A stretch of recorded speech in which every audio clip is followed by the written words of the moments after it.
I think the big news out today is that 4 of the 6 officials initially investigated by the court in The Hague have confirmed indictments of 4 officials.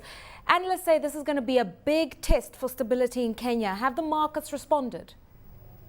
Indeed, the markets have responded, or should I say that that has been the case in the last few weeks, as the markets, the volumes were comparatively low. The prices will remain stable, and they are stable, and but the volumes will be affected as we are doing far below 1 billion. I mean, obviously the big issue here, as the analysts say, it's a test on stability. It's also a test of whether the transition to full democracy is going to work, with elections expected any time between late 2012 and early 2013. Is this political risk going to be something that investors price in every time they look at the Kenyan markets? Well, the political risk have to be a factor, especially in an election year. Beyond that, then we can say that it may not be a big factor. But as of now, it has to be because of what happened in 2007, 2008. We are looking at a possibility where a lot of people will be looking at the country's politics to make economic decisions, to make investment decisions. And that will indeed affect the market one way or another. Obviously, we've seen a slight weakening of the shilling, so some would argue that already political risk sentiment is weighing in, but others would say that the shilling is vulnerable to a variety of other factors. How have authorities responded? Like you heard, the central bank has gone to the market and mopped some more money through repos. We will see more of that in the market. However, really, the shilling will not be affected in a big way by the ICC ruling, as it is affected by several other factors, because it has been the case that people have been, most buyers are buying the shilling just to import, especially importers, but not necessarily because of the ICC.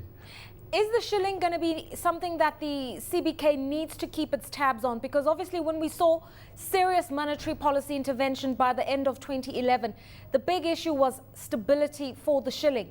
Some would argue we've got a good shilling rate and we've got a little bit of stability with the shilling trading within the 86 shilling range and staying there. Is the shilling going to be a focus this year for the central bank? Or are we going to need other tools? Fiscal policy restraint is a big issue as well in Kenya. Yes, let me start with the fiscal policy. The government has ruled out all expenditure, or should we say all non-essential expenditure this year, trying to manage the inflationary pressures. Given it's an election year, the inflationary pressures are not going to go away until after the elections. It is anticipated that about 30 billion shillings will be used in this election. To say that the shilling will not be something that the CBK want to keep an eye on would be, of course, a misstatement. It is what they are focusing on, it is what they are working on to ensure that it is stabilized and to ensure that the economy is not really affected by the inflationary pressures and a weak shilling. All right, let's talk about what's happening on the equity side of the market. We have Mashudu telling us that EA Cables is up 6.5%, Centum is up as well. But as you said, volumes have really been thin in the last few sessions. Can we read anything into some of these big jumps? Volumes will remain low in the market generally, as investors have a wait-and-see attitude. Really, no one is sure where this political thing is going to go to. But I would say that most of it would be profit-taking activity, where people, there has been a lot of pressures on the prices because sellers are going for the profits. It's nothing that I would say is essentially fundamental. We did get news last week from the NSC that about 8 companies are in the pipeline for listing this year. 5 have confirmed it, and already we're hearing reports that CIC has already frozen its over-the-counter market shares in preparation for listing. The timing of coming to market, the appetite for these new companies, CIC, what are they offering? CIC opted to go the way of listing by introduction, which means that they are not interested in going for an IPO. I think they looked at the market, as it were, at the moment, and they opted to decide to go for by introduction. This means that they are trying to minimize risk and maintain shareholder value, because the last IPO by an insurance company was Britac, and it was undersubscribed. The way we are looking at the market right now, CIC might not get a lot if they went as an IPO, including all the other players as well. So that is what informed their decision. All right, Standard Chartered, we do know that by the end of last year, they were on a major expansion drive, wanting to move more in the retail space.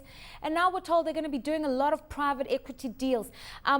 For many investors, the PEs were a little bit too high for a Standard Chartered, but there is a sense that in general, Kenyan banks are expensive and they shouldn't be, considering inflation, considering the cost of loans and the possible risk of defaults going forward.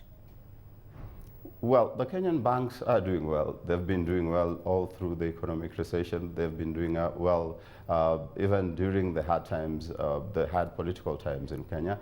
They will do well even this year because they are the people actually benefiting from the high interest rates. And so Standard Chartered and the rest of them would look attractive to any investor. So while on the board they might look like they're expensive, it's because they are giving value